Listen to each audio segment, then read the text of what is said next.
Good afternoon, everyone. I'm Laura Reynolds. I'm the Vice President of Education and Community Engagement at the Seattle Symphony.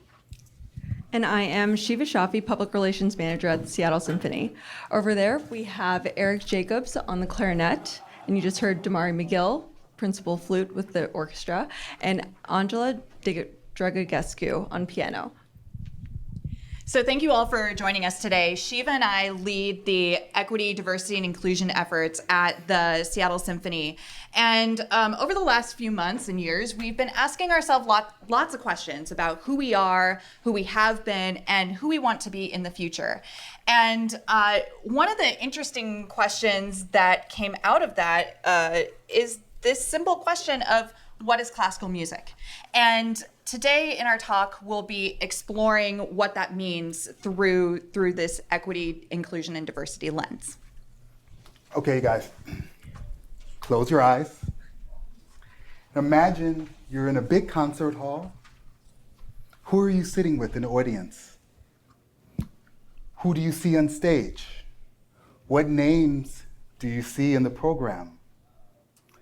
And now ask yourself, who do you imagine composed the piece that I performed a little bit ago? Now open your eyes.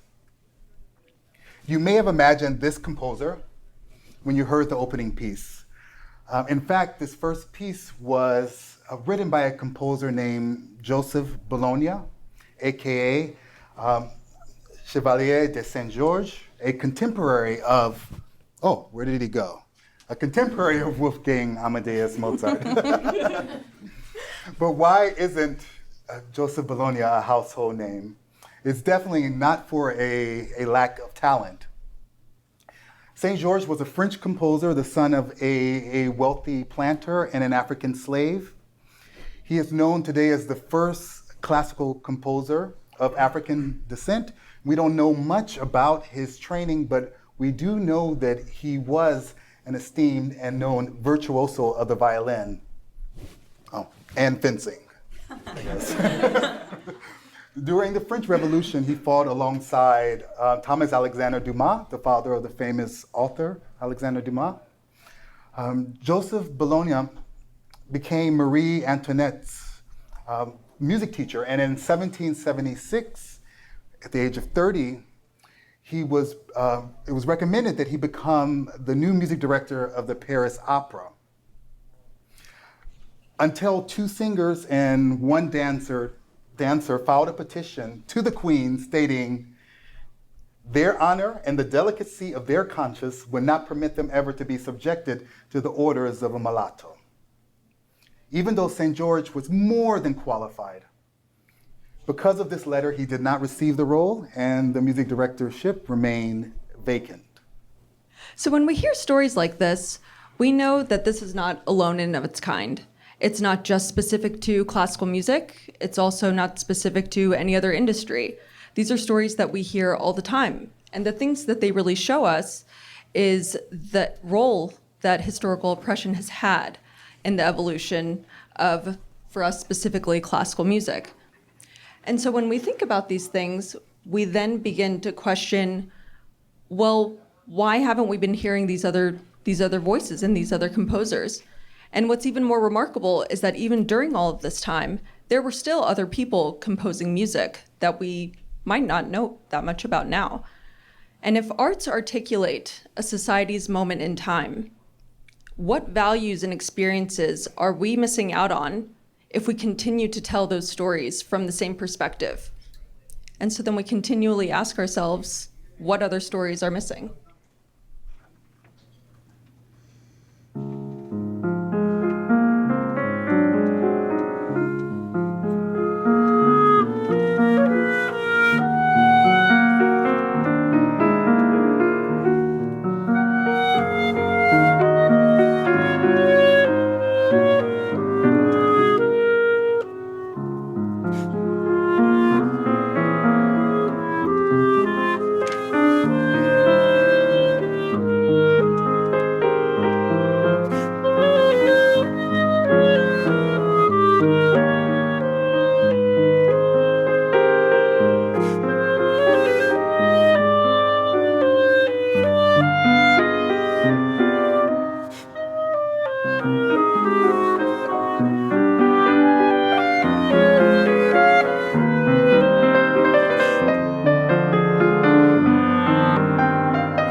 So, everyone has a story to tell.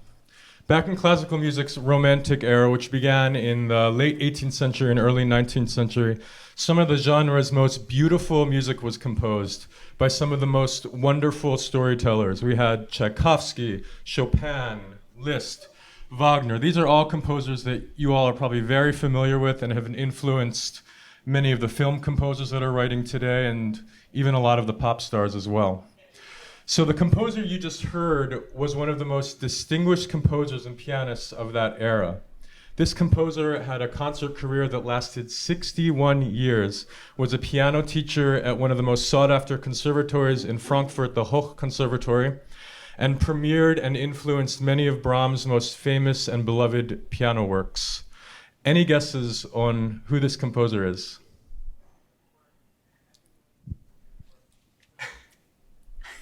Clara Schumann. So, probably not that many people have heard of her, and my first introduction to Clara was back in school, where she was introduced as the lover of both Schumann and Brahms, and she kind of glossed over the fact that she was a wonderful pianist, a wonderful teacher, and a wonderful composer. So the truly remarkable thing about Clara is how significantly she influenced classical music at a time when it was uncommon and unfavorable to be a female and a composer. So whether it's a couple of singers who are perpetuating racial stereotypes or society's expectations of gender roles, gatekeepers have been keeping this great music from being on our stages for centuries. And it's those decisions of those gatekeepers that have enabled Western European men to really dominate our repertoire. And we're still feeling the impact of those decisions to this day. So in the work that we've been doing at the Seattle Symphony, we've been wondering, how can we undo all of these historical inequities? So our product is essentially a musical experience. It's the feeling that you get whenever you come to a concert. Now, while music in and of itself isn't universal, the feeling that you have when you listen to music that you're connected to, that feeling and that response is universal. Music can make you feel elated. It can make you feel excited, joyful, sad, nostalgic, get you pumped up to go for a workout, really. But those things that we're connected to are those feelings. So when we are thinking about classical music and our programming, we have to intentionally make decisions that undo those historical inequities so that way our audiences feel more connected to the music that they're hearing on stage. So I'm going to tell you a few of the different ways that we are working towards that at the Seattle Symphony. And I'm going to talk about these things as things we know we must do. So we know that we must hire diverse people. The people in our organization, from staff to board to musicians to the guest artists on our stage, they are who our organization is, and we are the ones that can control all of the decisions about what we produce. And by having an organization that is reflective of our community, we can make decisions in the best interest of our community. We must expand the canon. So as we commission new works of art, we're really preserving history. And, we must ask new and diverse voices to create new music that reflects our time and our place, and create this legacy for generations to come. We also know that we must eliminate barriers to the stage. So at the Seattle Symphony, we believe that every person has a song and a story inside of them, and it's our responsibility to unleash that and to present that on our main stage. And really to share the voices of everyday people on our stage and reflect the place that we live. Finally, we also know that we must continue to learn from our community, from our experiences, and from history. And, some of the most impactful concert experiences that we've had in our hall have been in response to things that our community has told us. So whether that's Celebrate Asia or what you see here, our Music Beyond Borders concert, it's being able to listen and respond to the community with our greatest asset, which is music. But we need all of your help too. We need your help, every single person in this room, to keep learning, to keep telling us how we can be better, and to be the kind of orchestra that our community needs and that our world needs. The final work that we'll perform for you today is a work by a woman who I met about 5 years ago. And I've admired her. I've known about her. The African American classical music community is not terribly large, as you can imagine. Just in my field specifically, I believe that Black classical musicians make up about maybe 3% of the orchestral population. So I had heard about her because she's a magnificent flutist, as you can see, as well as a prodigious composer. I've had the fortune of working on at least one of her flute and piano works, and a couple of years ago recorded a piece with my brother, the principal clarinetist of the New York Philharmonic, a piece for flute, clarinet, and piano by Valerie Coleman entitled Portraits of Langston, taking inspiration from the life of Langston Hughes, the writer, poet. And I have to say that obviously this discussion is very personal to me because I believe that one of the disadvantages of not viewing what we do and what we present through a diverse lens is that, as was discussed earlier and at the very least alluded to earlier, we miss out on, the simple word would be talent, but we miss out on inspiration.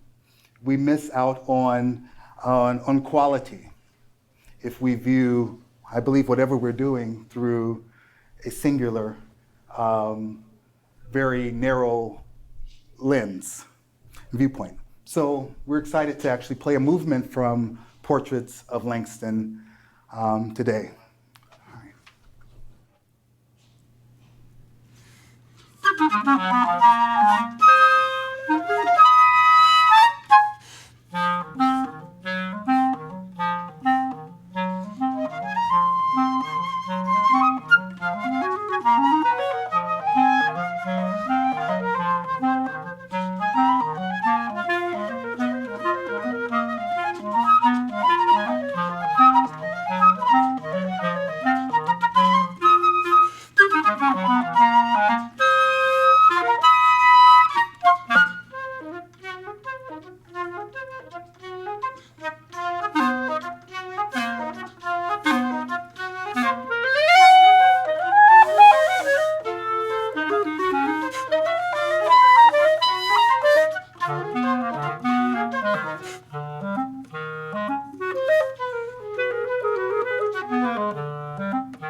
So we've been asking ourselves the question of what if? What if everyone felt that their story was worthy? Would we be more relevant? And what if we told those stories? Would the face of classical music change? We believe that if we really think about these questions, it would radically alter the way that we make decisions and the way that we engage with others. So we started out today's talk with a simple question. What is classical music? To us, classical music is a snapshot of our place in time, our place in the world, and of our culture. And at the Seattle Symphony, we've been questioning or challenging who it is that's created the frame and seeing if we can widen the lens to include the values and lived experiences of all of the different diverse perspectives and people that live in this world. Thank you all so much for joining us this evening, or this afternoon. And we hope that you will join us in thinking a little bit more deeply about the work that you do, and hopefully the way that you design your products, so that way it can be experienced by all. Thank you.